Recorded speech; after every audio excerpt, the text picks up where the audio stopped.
Hello everybody, welcome back to the NDC. I'm here today, it's Forecaster Nate. Today we're going to be covering a severe weather event that's going to be going on pretty much all week. It's going to be a large event. It's going to cover most of central USA, the plains, the eastern, the Ohio Valley, the Mississippi Valley, most of central and eastern North America, or USA. We're just going to get straight into this. Currently there is quite a bit of rain over the Ohio Valley, which we can go ahead and zoom on into.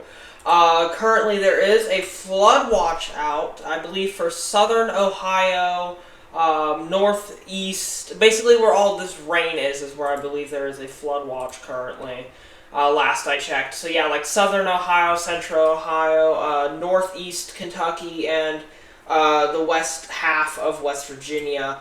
Then there's these little pop-up cells that are going to go through. And then, again, there's pop-up cells, going to be quite a bit going on. It's going to be a chain reaction between a lot of factors, really.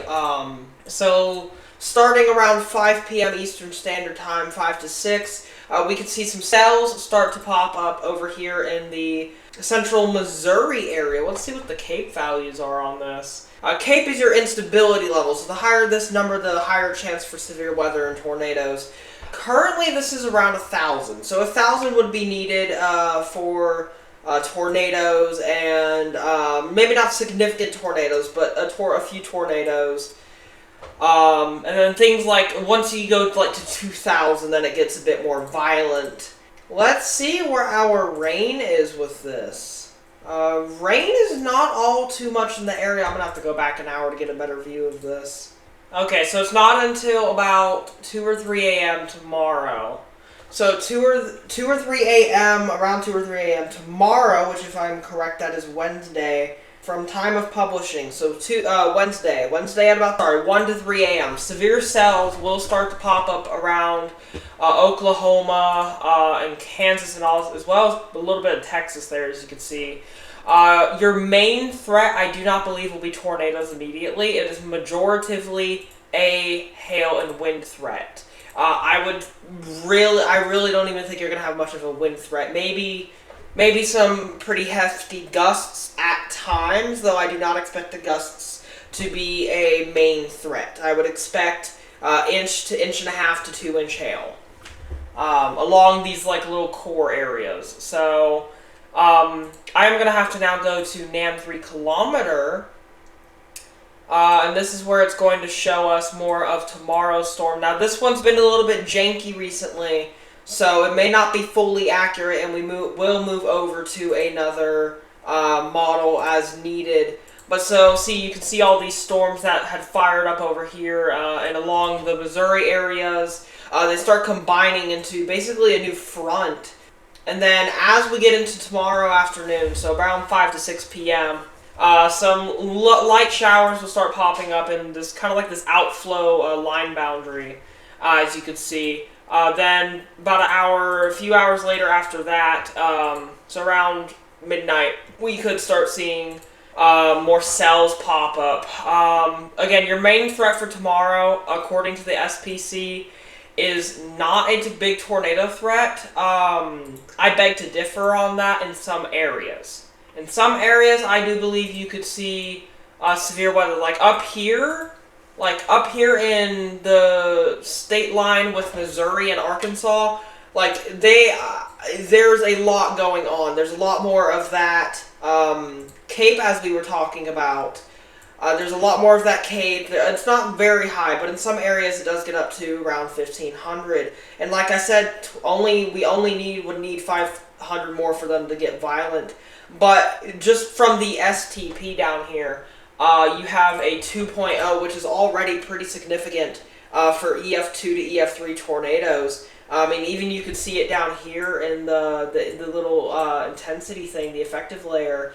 Yeah, I mean, you have those EF3 and EF2 bars that are just ready to be laid, I guess. But so I would definitely watch out. I'd give it about a 5 to 10% risk for tomorrow. You can see my image on screen.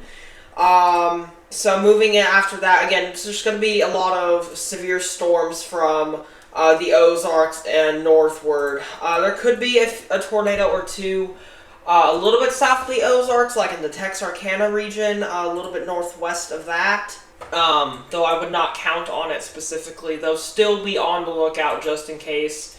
You have a radio, you have a phone, you should get alerts. So I do believe that concludes it for that day. It's not until the 5th when we start having some more severe weather. Again, I'm going to have to switch models one more time, and then we'll probably cut it off for here and leave the rest for tomorrow's video. But here is where it's going to be a little bit lower quality and resolution. But we have, from what it's looking like on the STP, a front that's going to be bringing up quite a bit of moisture. Yeah, it looks like it's going to be bringing up moisture from the last storm's remnants. So as this moves up, let's see. So that's where it's going to start causing problems, is that 5th and 6th there's going to be severe weather. So for the 5th, I could expect severe weather in and around the panhandles of Texas and Oklahoma. And then going into Kansas in the morning and then dying off at around working hours, like starting working hours and school hours, up till about 10 a.m. Then it should be a little bit clear of severe weather. You'll have a little bit of clarity from severe weather until about 4 to 5 p.m. where, again, storms will intensify over South Nebraska, just a line straight through Kansas, quite a bit of a core here in Oklahoma. Let's see what the Oklahoma core is. Oh, that's not looking good. So yeah, I would expect, and this was already put out at a 30% risk on day 4, which would be the 6th. They've already had a 30% out just for an overall risk. I would not play around on the 6th. If you've got stuff to do, you need to get it done early in the morning.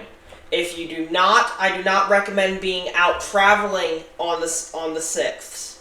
There will be potential severe weather for major tornadoes. And when I say major, I mean these could be life-threatening. These could be up to wedges. They could be mile wide.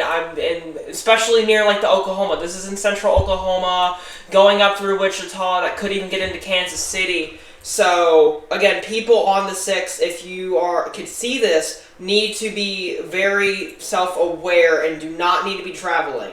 You also need to have a way to get wireless alerts. Because, again, these tornadoes could just pop out of anywhere and just instantly start causing havoc and major devastation. So, again, the 6th is not a day to mess around with. The 6th needs to be taken seriously and should be taken seriously. We're going to look just a little bit further and then end off this video for you guys here.